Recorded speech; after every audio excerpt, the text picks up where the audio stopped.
कक्षा 5वीं 8वीं की वार्षिक परीक्षा की एंट्री RSKMP.in पर शुरू। समस्त शासकीय अशासकीय मदरसा मान्यता प्राप्त स्कूल इस जानकारी को जरूर देखें।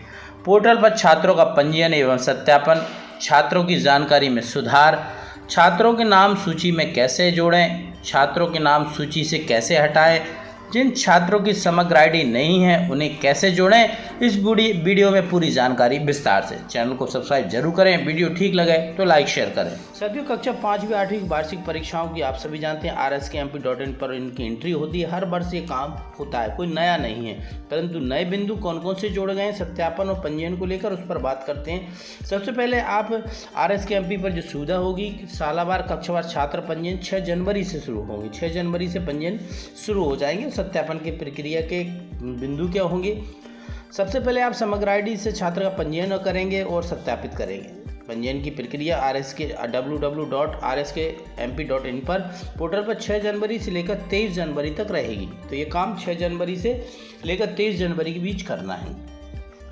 जिन विद्यार्थियों की समग्र आईडी नहीं है, मान लीजिए दूसरे राज्य से आ गए हैं या आईडी नहीं है, तो उनके लिए ये कार्य आप 20 जनवरी से लेकर 23 जनवरी तक कर सकते हैं। छात्र पंजीयन और सत्यापन की प्रक्रिया के लिए संस्था के शिक्षक, अशासकीय स्कूल हैं तथा या मदरसा हैं तो शालाओं की लॉगिन आईडी के माध्यम से ये किया जाएगा। छात्र पंजीयन व सत्यापन का कार्य शिक्षक द्वारा गंभीरतापूर्वक करना है, क्योंकि आप जो भी डिटेल इसमें अपडेट करेंगे उसी के हिसाब से बच्चे की प्रोग्रेस रिपोर्ट निकलती है। तो पंजीयन सावधानीपूर्वक करें। यदि शाला अंतर्गत पोर्टल पर प्रदर्शित होने वाला कोई छात्र वास्तविक रूप से शाला में अध्ययनरत नहीं है तो ऐसे छात्र को पोर्टल से आप हटा भी सकते हैं। यदि उस सूची में ऐसा आ रहा है बच्चा, तो आप उस पोर्टल से उस छात्र को हटा सकते हैं। यदि शाला अंतर्गत अध्ययनरत कोई छात्र परीक्षा पोर्टल पर प्रदर्शित नहीं हो रहा है तो ऐसे छात्रों की समग्र आईडी के माध्यम से शाला में मैप करने की सुविधा भी उपलब्ध रहेगी। यदि कोई बच्चा छूट गया है, पोर्टल पर जो सूची दिखाई दे रही है उसमें कोई बच्चा छूट रहा है, तो आप इसे जोड़ने का काम भी कर सकते हैं। तो जोड़ने का काम भी कर सकते हैं और हटाने का काम भी कर सकते हैं। कक्षावार शाला में अध्ययनरत 100% छात्रों के पंजीयन उपरांत पंजीकृत छात्रों की सूची प्रिंट का विकल्प पोर्टल पर उपलब्ध रहेगा। आप प्रिंट निकाल सकते हैं, जिसका उपयोग करके शिक्षक अपनी शाला के पंजीकृत छात्रों की सूची का प्रिंट निकालकर समस्त जानकारी की पुष्टि कर लेंगे। तो जो भी सूची उसमें प्रदर्शित हो रही है उसका प्रिंट निकाल लें, उसको चेक कर लें, उसमें जो भी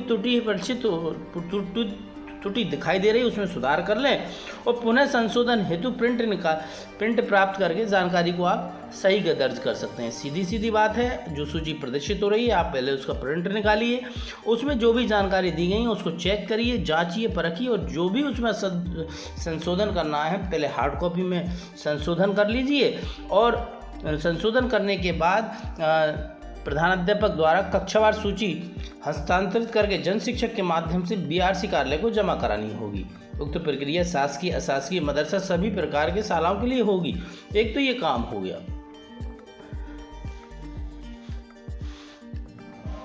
आगे शाला में आने वाली समस्याओं के समाधान हेतु BRCC DPC की लॉगिन आईडी पर एडमिन की सुविधा उपलब्ध रहेगी। तो जो भी यदि कोई ज़्यादा सुधार करना हो तो BRC कार्यालय और DPC में ये सारी सुविधाएं आपको मिलेंगी समस्याओं के लिए।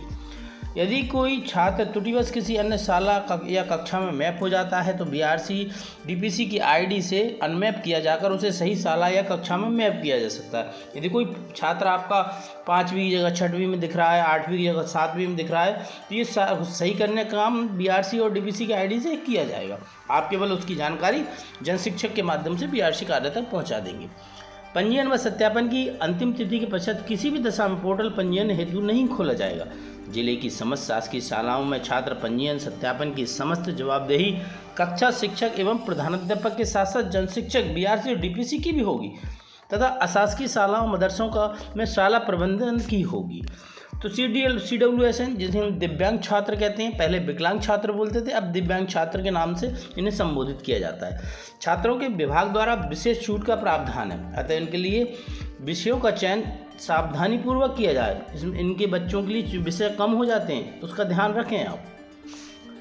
अशासकीय शाला जो NCERT पाठ्यक्रम के अनुसार भाषाओं का अध्ययन कराते हैं उनके लिए पोर्टल पर अपनी शालाओं को NCERT अथवा SCERT के रूप में पंजीकृत करने का विकल्प उपलब्ध रहेगा। पूर्व वर्षों में देखा गया है कि स्कूल द्वारा यह कार्य गंभीरता से नहीं किया गया, जिससे परीक्षा के दौरान प्रश्न पत्र वितरण में कठिनाइयां होती हैं। पोर्टल पर गलत जानकारी दर्ज करने की पूर्ण जवाबदेही संबंधित शाला की होगी एवं पोर्टल पर दर्ज जानकारी के अनुसार ही प्रश्न पत्रों का वितरण किया जाएगा। हरजिंदर सिंह, संचालक राज्य शिक्षा केंद्र भोपाल। तो साथियों, कक्षा 5वीं 8वीं की वार्षिक परीक्षा की तैयारियां शुरू हो गई हैं। पोर्टल पर आपको छात्रों को अपडेट और सत्यापन करना है, पंजीयन करना है। इस काम को बड़ी सावधानी के साथ करें, क्योंकि जो भी जानकारी आप अपडेट करेंगे उसी के हिसाब से छात्र की मार्कशीट, अंक सूची बनेगी, जो कि आने वाले समय में समस्या पैदा कर सकती है।